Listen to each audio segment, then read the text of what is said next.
Hi everyone, and welcome to Tech Gadgets. In this video, I'm going to show you how to screen record on your iPhone.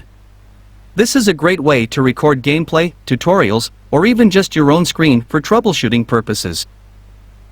Here are some simple steps to record your iPhone screen. 1. Open the Settings app. 2. Tap on Control Center.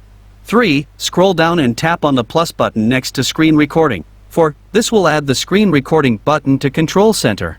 5. To start recording, swipe up from the bottom of the screen and tap on the Screen Recording button. 6. A 3-second countdown will start, and then your screen will start recording. 7. To stop recording, swipe up from the bottom of the screen again and tap on the red stop button. You can also record your screen with sound by tapping on the microphone button that appears when you long press the Screen Recording button in Control Center. If you want to record a specific app or part of your screen, you can do so by dragging the yellow recording border around the area you want to record. Your screen recordings will be saved in the Photos app.